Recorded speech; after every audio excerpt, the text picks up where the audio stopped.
Bonjour et bienvenue dans cette nouvelle vidéo. Par où commencer? Alors en fait, j'avais pas tourné de vidéo depuis un petit bout de temps parce que je me suis fait opérer des dents de sagesse. Et que du coup, déjà j'avais du mal à parler, on va pas se mentir. Mais aussi j'étais complètement éclataxe, donc j'ai essayé de tourner une vidéo la semaine dernière, ça faisait une semaine que j'étais opérée, donc j'arrivais à parler, ça y avait pas trop de problème. Mais en fait avec les médicaments et surtout le fait que j'en prenais plus, j'étais vraiment très fatiguée. Donc je vous ai épargné des moments de bâillement, des moments de flottement où je ne fais rien, je suis juste là en train de me demander vraiment pourquoi je tourne. Donc j'ai un peu genre perdu du temps dans ma vie à essayer, mais bon voilà, hein, il faut savoir quand on fait des erreurs. Donc c'était complètement une erreur. Donc j'ai préféré ne pas la poster du tout. Donc voilà, donc on part aujourd'hui sur une nouvelle ère, voilà, une nouvelle Julie qui n'a plus de dents de sagesse. Donc qui n'est logiquement plus très sage et qui décide donc de faire une vidéo pour critiquer Instagram. Voilà. Non mais pas Instagram vraiment, mais critiquer Bookstagram, voilà. J'ai 5 points en fait que je voudrais aborder. Et peut-être que si je suis motivée, je ferai quand même une vidéo positive, parce que en même temps, voilà, il n'y a pas que du mauvais. Mais j'avais besoin, voilà, de dire quelque chose, et vu que je suis motivée, et bah c'est parti pour critiquer.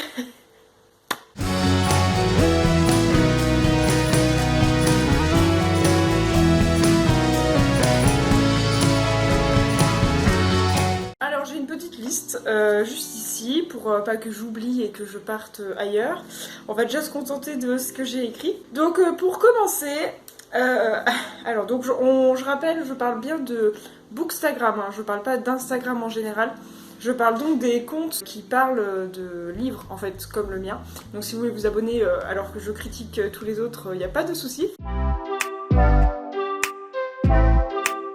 Le premier truc, en fait, qui me comment dirais-je, qui me retourne l'estomac, c'est certains comptes qui, j'ai vu, retournent les couvertures des livres pour qu'on voit uniquement les couvertures, la page de titre. Exemple, voilà, un livre, et là, du coup, genre, la page de titre. Voilà. Bah, eux, ils prennent ça, et bam, il retourne et du coup c'est complètement plié en fait. Là j'imagine qu'il y a une énorme marque de pliure. Voilà, et alors effectivement sur les photos c'est très beau. Je pense d'ailleurs au compte, je crois que c'est Infinity Books, là, si vous voulez je mettrai le lien en description. Alors c'est magnifique, hein, vraiment ça rend bien, hein, c'est beau. Mais moi c'est juste pas possible en fait. Déjà, non, on n'ouvre pas un livre comme ça. Vraiment, moi je l'ouvre, les miens je les ouvre vraiment au minimum quoi. Et là, c'est retourné, donc c'est cassé, on a cassé la couverture. Donc moi là déjà, psychologiquement ça va pas. Donc alors même si c'est des photos qui sont très belles, moi je trouve ça douloureux à regarder. Donc voilà, quand je vois ça c'est juste pas possible, ça me donne mal à la tête presque, voilà. Et puis après, surtout, moi je me dis, j'espère qu'elle compte pas les revendre en fait, parce que moi concrètement, si je tombe sur un livre avec cette gueule-là sur Vinted, je pense que je vais insulter la madame en fait. Je vais lui dire, ce n'est pas possible, on ne peut pas vendre ce genre de choses. Non merci en fait. Voilà, donc il y avait ce premier point là qui déjà commence fort, hein. J'ai besoin d'extérioriser parce que vraiment à chaque fois que je vois ce genre de photos, je me demande vraiment, est-ce que les gens... En fait, ils s'en foutent, enfin, le matériel, entre guillemets, ça les intéresse pas. Au même titre que certaines personnes, elles cornent les pages, enfin, je veux dire, moi, c'est juste pas possible, en fait. Donc, quand je vois ça, je suis là. Donc, voilà pour le premier point. Le deuxième, c'est à peu près le même délire. J'ai vu plusieurs photos où, en fait, on a par exemple le livre qui est à plat. Et en fait, tout autour, il y a des pages éparpillées, des pages seules en fait. Et on voit bien que c'est des pages de romans, parce que la mise en page, tout ça, c'est... Voilà. Et donc ma question est, déjà, où trouvez-vous des pages de livres seules? Voilà. Est-ce que vous les déchirez? Est-ce que vous les coupez? Est-ce qu'il existe des livres où les pages se détachent? Ou alors est-ce que vous avez chez vous des livres qui sont dans un si mauvais état que les pages se détachent toutes seules? Alors ça existe, je parle professionnellement, du fait que les colles maintenant tiennent vraiment plus du tout, enfin vraiment on est sur un état, moi je trouve c'est laborieux. L'édition, enfin c'est pas vraiment l'édition mais du coup la fabrication du livre ça vaut plus rien en fait. Maintenant un poche on peut très bien l'acheter puis au bout de même pas la moitié de la lecture on va avoir des pages qui vont nous rester sur les mains. Mais bon, normalement là c'est un achat neuf, donc on ne va pas s'amuser non plus à tirer dessus, on va essayer de cacher ça quoi. Et là il y a vraiment des photos où il y a 1 milliard de pages éparpillées par terre. Et moi je me dis mais comment en fait, parce que moi là tous mes livres que j'ai dans ma bibliothèque ils se tiennent très bien. Et je vais pas m'amuser à les déchirer, enfin je veux dire ça n'a aucun sens. Alors est-ce que, en plus je me dis que les pages quand je les vois sur les photos, elles sont pas du tout jaunies ou abîmées en fait. Donc c'est pas un vieux livre qu'on a acheté style en brocante, que la dame elle nous le donne tellement elle a pitié, elle est là en mode ah, s'il vous plaît prenez-le. Là elles ont l'air blanches, très propres, très... c'est même pas brouilli, c'est... je sais pas, voilà, ça pareil c'est quelque chose qui à la fois m'intrigue et par la même occasion m'horripile parce que du coup je me dis pauvre livre en fait, sa vie se termine éparpillée sur une photo Instagram. Voilà donc RIP les petits livres abandonnés. Mais voilà ça me... rien que d'y repenser ça me... je sais pas. Et là j'ai pas de nom de compte en tête parce qu'en fait il y a énormément de gens qui font ça. Raison de plus pour me demander... pourquoi moi je n'ai pas ça? Et suis-je la seule à ne pas avoir ça? Enfin, je sais pas, voilà, c'est... voilà, chacun fait comme il veut, hein. Bon. Bref. Alors, le troisième point, là on va peut-être... c'est peut-être parce qu'il y a une déformation professionnelle, je sais pas. Mais certaines fois je vois des photos de gens qui prennent, vous savez, ils ont un bain, donc il y a de l'eau dans le bain. Et ils ont un plateau pour normalement, je sais pas, mettre des bougies, des choses comme ça. Et là en fait, il y a la photo avec le livre. Et puis des fois c'est marqué quand je lis dans mon bain, gna gna gna. Alors, quand tu lis dans ton bain, logiquement, tu ne prends pas un bain froid. Donc tu prends un bain chaud avec des petites vapeurs d'eau comme ça qui remontent. Et en fait, ton livre il prend toute l'eau en fait qui est en train de remonter. Donc après il prend l'humidité et donc après il gondole. Et moi là c'est juste pas possible. J'en vois tous les jours au boulot, j'en ai marre que les gens ils prennent pas soin des bouquins. On reçoit même des bouquins neufs qui sont aussi gondolés, qui ont peut-être pris l'eau avec le livreur ou je sais pas quoi. Et toi ton livre il est neuf, il est propre, il est... Et tu vas le mouiller dans un bain, mais c'était... En fait, ça rejoint aussi, j'ai vu cet été, il y avait une mouvance là, genre, il y a quelques contes qui ont pris des livres classiques, genre Maupassant, Zola, je sais pas quoi, et en fait, qui sont allés dans une piscine et elles ont pris genre une photo, genre elles sont sous l'eau quoi. Mais non, en fait, non, s'il vous plaît, il faut pas faire ce genre de choses. Les livres, ils... Du coup, après, alors elle mettait, oui, de toute façon, le livre était en très très mauvais état, genre, c'est pas grave quoi. Mais si, moi c'est grave, je trouve ça grave, c'était... Et en plus, enfin, bon alors du coup tout le monde dit ouais ta photo elle est trop belle, elle est trop stylée, et puis bah forcément personne fait ça, donc oui c'est beau et c'est stylé parce que... Et puis en fait moi j'ai trouvé ça plus douloureux à voir que de trouver ça beau. Surtout que voilà, en plus, on sait très bien qu'elle aurait pas fait ça avec, je sais pas, le dernier Midnight là de Stephanie Meyer. Ouais, elle aurait pas fait ça avec le dernier Twilight quoi, donc... il y a tellement, et là en fait c'est là où je me dis il y a tellement un peu de superficialité sur ce genre de post, ça c'est dur en fait. Alors qu'on est censé voilà, parler de choses un petit peu plus profondes, là c'est plutôt le livre il était mort alors du coup j'ai fait une belle photo avec, enfin ça me... j'en ai mal à la tête là. Voilà, donc ça c'était pour le troisième point. Et le quatrième point, donc Bookstagram, comme je viens un petit peu de le dire, c'est un petit peu la superficialité quand même. On fait des belles photos, voilà. Moi j'essaie quand même à chaque fois qu'il y ait un lien entre ce que je mets et ce qui entoure le livre en fait. J'ai fait un post pour En apnée par exemple, où je vous en parlerai dans une prochaine vidéo. Bah en apnée il y a un délire autour d'un poulpe, et bah du coup sur la photo j'ai mis un poulpe. Il rend bien sur la photo, mais techniquement il est pas spécialement là pour ça en fait, c'est juste pour ceux qui ont lu, et bah ils comprendront un petit peu la référence. Bref. Et donc Instagram, vu que c'est à fond sur le beau et sur le je sais pas quoi, il y a eu le gros délire là, et c'est toujours le cas, des Rainbow Library. Donc le but c'est de faire des arcs-en-ciel avec les livres, enfin de faire des dégradés en tout cas de couleurs. Comment dire, en fait, les seules couleurs que j'ai elles sont là, tout le reste c'est noir. Donc moi déjà c'est mort. Et en fait je me pose la question, parce que là vous voyez les couleurs, je ne peux pas les séparer, c'est pas possible, c'est des sagas en fait, donc je vais pas mettre le tome 1 en haut et le tome 2, ça n'a aucun sens. Donc je me pose également la question, est-ce que ce genre de personnes font ça grâce à des one-shots uniquement, parce que c'est inhumain de séparer une saga. J'espère que tout le monde est d'accord quand même.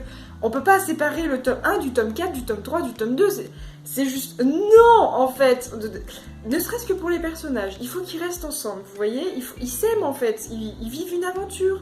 Donc il faut absolument que ça reste ensemble.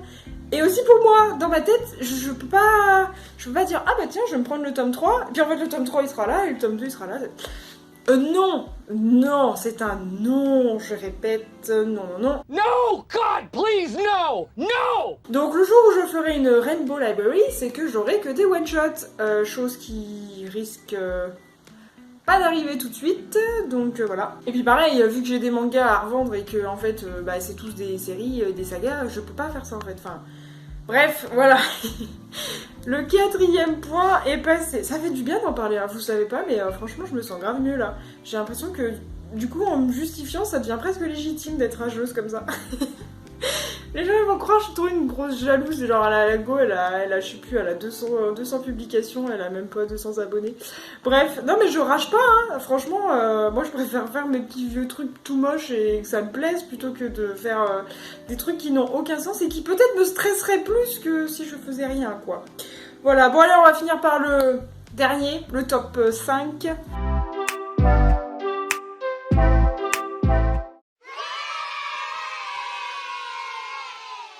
Alors, attention, il faut que je nuance mes propos, parce que sinon on va croire que là j'ai cassé la tête.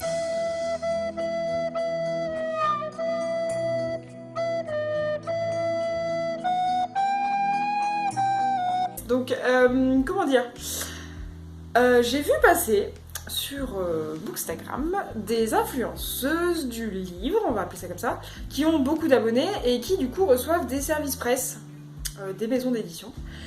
Et j'ai déjà vu passer des posts en disant bah vous voyez tous les livres que j'ai, enfin vous vous rendez compte tout ce que j'ai, bah faut comprendre que je peux pas tout lire et arrêter de m'en envoyer en gros, tu vois, un peu le genre oui c'est bon j'en ai assez. En fait, c'est parce qu'il y a un problème en ce moment, depuis quelques années, avec l'auto-édition. En fait, les auteurs auto-édités envoient leurs romans à des influenceurs pour que les influenceurs fassent leurs critiques, de la pub, et donc du coup, fassent des ventes, quoi, entre guillemets.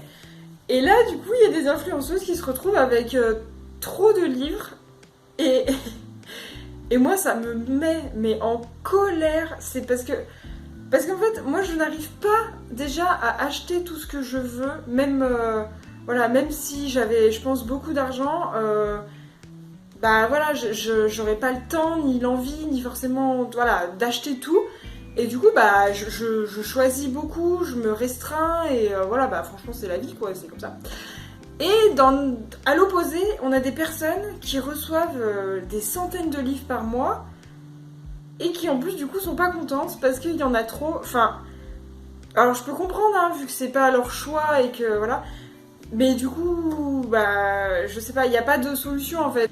Si quelqu'un est connu parce qu'elle a fait des bonnes critiques, c'est logique qu'on ait envie que la personne critique notre roman. Mais du coup on n'a pas à s'en plaindre en fait, c'est ça le truc que je comprends pas, c'est que c'est une chance en fait de pouvoir recevoir beaucoup de livres.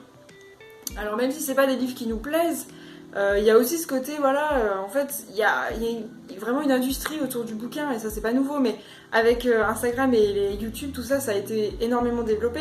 Et les maisons d'édition maintenant, c'est allez, on lance les saisons de partenariat. Si vous avez un blog depuis 6 mois et que vous êtes suivi, et ben on vous envoie tous les mois 4 romans. Enfin, on devient en fait un argument de vente. Enfin, je sais pas comment dire. Et c'est super, je trouve que c'est à la fois valorisant et en même temps, on devient juste une boucle en fait dans les métiers du livre. Donc c'est un peu triste parce que moi je suis vraiment du genre à parler de choses qui me tracassent ou qui me plaisent à l'instant T.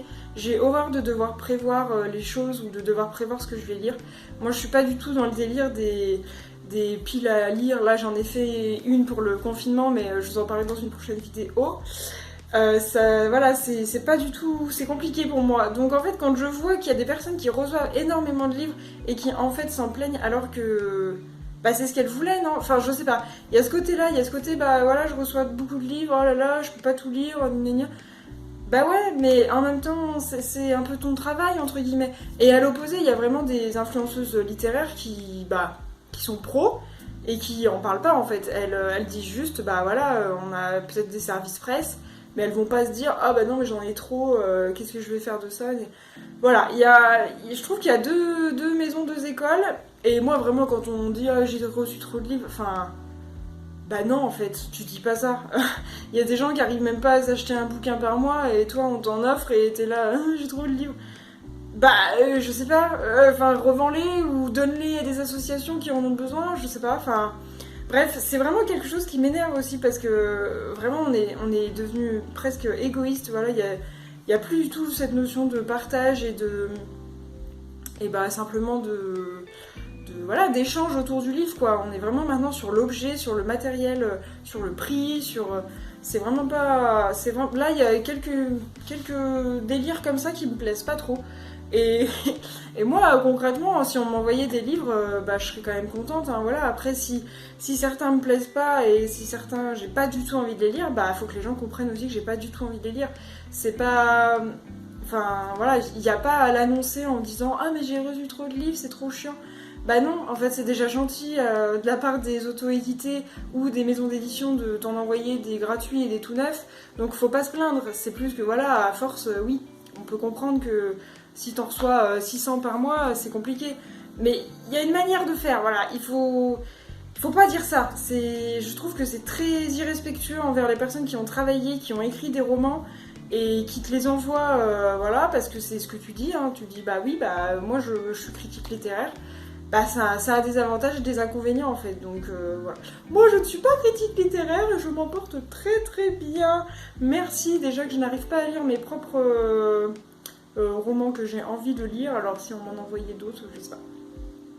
Enfin bref, je sais pas si ce dernier point est assez clair, mais il y a ce côté se plaindre là qui m'agace un peu. Voilà. C'est pas du tout la majorité, hein. Franchement j'ai dû voir ça 2 ou 3 fois. Mais bon, moi je m'en serais passée de regarder ça, de lire ça, je m'en serais passée. Voilà, puisque moi j'aimerais bien que j'ai des choses à lire, que les gens m'offrent, voilà, ce serait chouette. Tout le monde aime bien quand on offre des cadeaux. Donc voilà, c'était mon top 5 des choses qui m'énervent. Alors j'espère que ce sera tout. Je veux dire que genre je referai pas ça, pas ce genre de vidéo, parce que je suis pas trop là pour dire des méchancetés. Mais j'espère qu'on restera comme ça sur Instagram parce que il reste quand même des points qui sont quand même très positifs et donc je pense que je vais faire une vidéo dessus.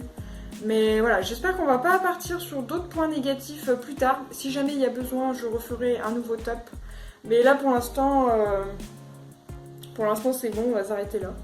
Et puis voilà, après vous, si vous voulez me donner en commentaire vos comptes Instagram pour que j'aille checker et voir ce que vous faites, ce serait super parce qu'en fait...